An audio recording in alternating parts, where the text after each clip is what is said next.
Hey guys, welcome back. Your boy's back at it again. Yes, I missed last week's post, and you might have noticed this post is actually a few weeks on since the last post, and that's because I've had to deal with COVID-19 and a couple of other real-life events that have sort of been happening over the last few weeks. Rather than sort of film something or do some fancy editing and make it look like I actually did everything on time, I thought I'd just be real with you guys and show you what it's like when you're sort of really going after your goals and real life just kind of gets in the way sometimes, and you kind of have to figure out a way around those things. So yeah, that happens. And that kind of nicely brings us on to today's topic, which is adapting your plans to change. So with that said, let's get into it.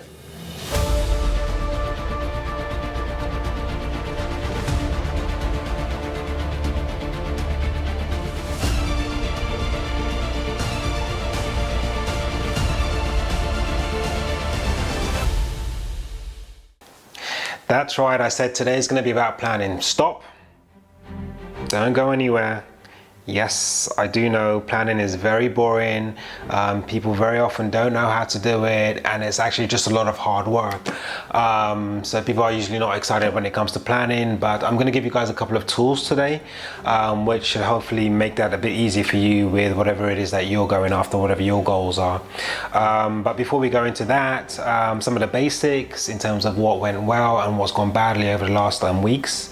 Let's start with the bad.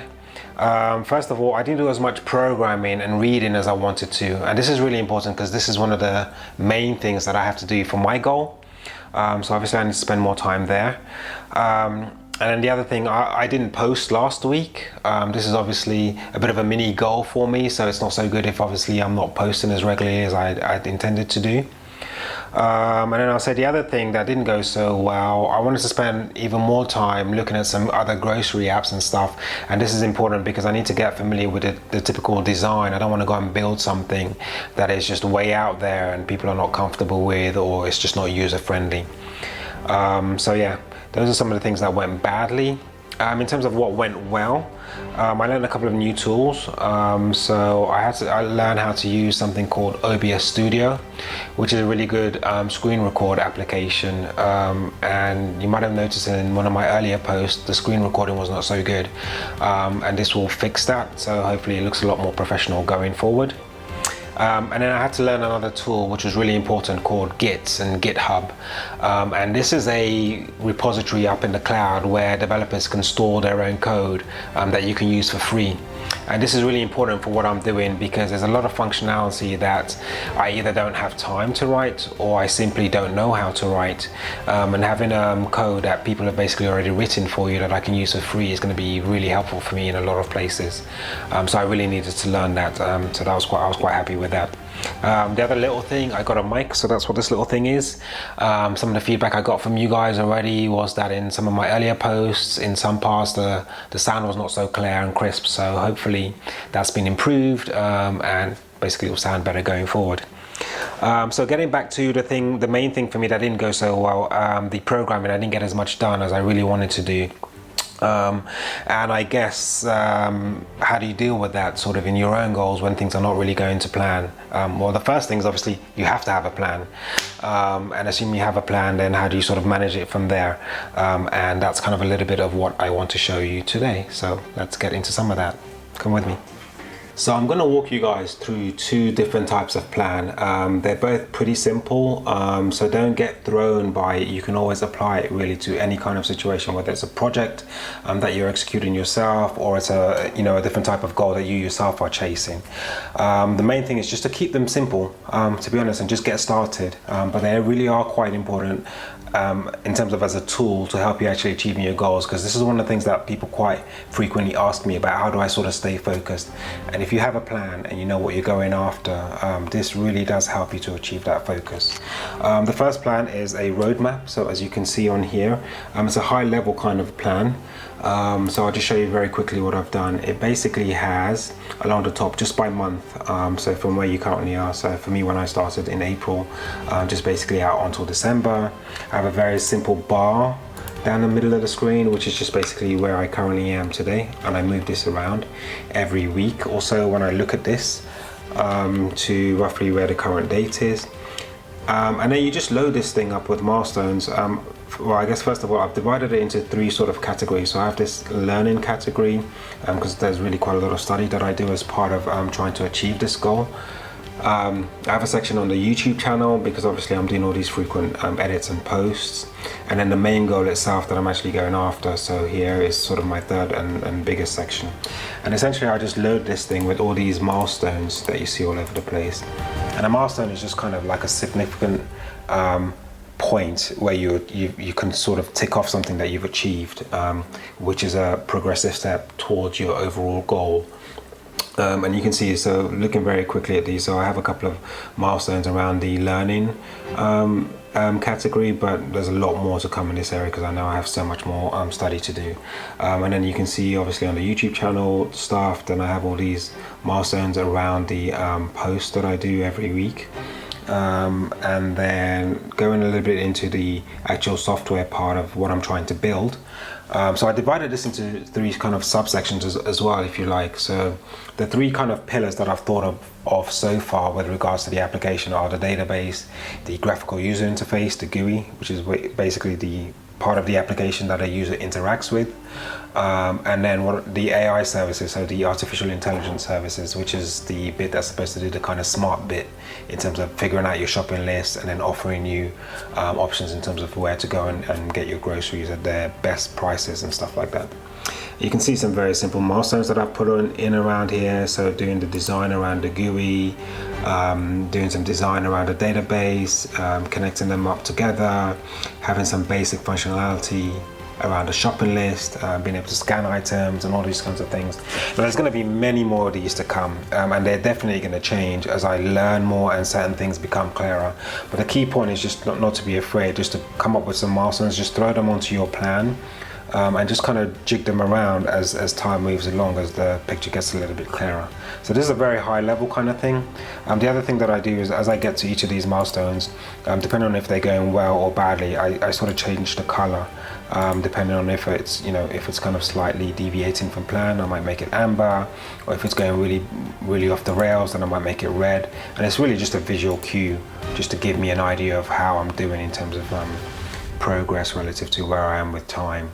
And then obviously these things also shift, so some things might get delayed, you might just push them forward in time and stuff, but yeah, very, very easy stuff. Okay, so then the other thing that I wanted to show you is this other slightly more detailed type, and it's kind of in a list format. Again, I'm using a spreadsheet because it's just easy for me. I have the tool, I'm very familiar with them, but you can honestly do this stuff on a piece of paper, just really making notes. The key thing is to date it, so I've put very simple columns here. Have a date, note the things that you intend to do in your particular time period. So I'm looking at these weekly, maybe yours you do it monthly or you do it daily, depending on what kind of goal it is that you're going after. And then you check yourself every so often, right? So I check myself weekly. Did I actually achieve the things that I'd intended to do? And this is really important. Just basically note down the things that went well and the things that went badly, because this gives you the opportunity to take corrective steps. When you see things going consecutively badly over a particular time period, you can take steps that basically help you to correct that. Or if things are going well, then obviously that's also a good positive encouragement for you to keep going. And then I cheekily give myself my own sort of grading. I mean, nobody's giving me a grade on these things, it's me doing it myself. But you can see I modestly graded myself as having done excellently the first couple of weeks. But it's actually, on a more serious note, you should really be honest with yourself about these things. So you can see in later weeks I actually grade myself pretty poorly, because I get distracted with certain things and I don't get as much done as I intend to do. Yeah, for various reasons. I'm laughing here because I noticed this comment that I put in one week where basically I was drinking a ton of coffee and Red Bulls. Anyway, yeah, so the main point being basically make a note of the things that went well, make a note of the things that didn't go so well, regularly record the things that you actually intend to do. And all in all, the whole idea behind planning is basically three main things I'll say that it helps you to kind of do. Generally, if you fail to plan, then you're kind of planning to fail, to be honest, as the saying goes. And then the other thing is it serves as a really good reminder for the things that you said you were going to do. And this helps you sort of steer your way to make sure that you actually really are consistently staying on track. And it's just important to measure progress, really. This is really one of the best ways to actually get focus in terms of achieving your goals. And like I said, this can be done for anything. Yes, of course, I'm doing this app project, but you can do this if you had, say, you were running a marathon and you just wanted to keep a track of, you know, how regularly you're increasing your distance, and how quickly you're doing that distance and stuff like that. So you can apply this to many different types of goals that you're going after. But yeah, that's it. The key thing is just to stay focused, make a note of these things, and yeah, it helps you to succeed. So there you go. Make sure you plan. Okay guys, so that's pretty much it for today. I actually recorded quite a bit more stuff that I wanted to show, but in sort of reviewing the content, I kind of decided it was a little bit too technical, some of the stuff that I was going into, so I kind of decided to cut that out of this post. But I'm actually quite interested in your feedback, so drop me either some comments or write me privately in terms of how much technical detail I'm going into, if you want me to go into more, if you want me to go to less, or if everything's kind of okay. So yeah, let me know your thoughts. One other interesting point that I did notice, as I mentioned sort of earlier on, I've been spending really quite a lot of time doing a lot of these YouTube posts and the video edits, and I think it's distracting me from my actual goal. So and this is kind of a little bit of a learning experience, and I think this is an important thing that you should do along your goals as well. You know, you make mistakes along the way, figure out what they are and just correct them. And I think it's probably a little bit too ambitious, me trying to do these posts every week, because it basically uses up all my weekends, and it really does use up critical time I could be spending on my goal. So I'm going to switch and try doing these posts every 2 weeks or so, and sort of see how that comes along, because I really need to spend a lot more time on actually programming. But yeah, so until the next post, like and, you know, subscribe. You know, the button is right there. Just press that button. It's so easy. I'm giving away some pearls of wisdom, you know. So until the next one, take care of yourselves, take care of your families, and I shall see you at the next post. Peace.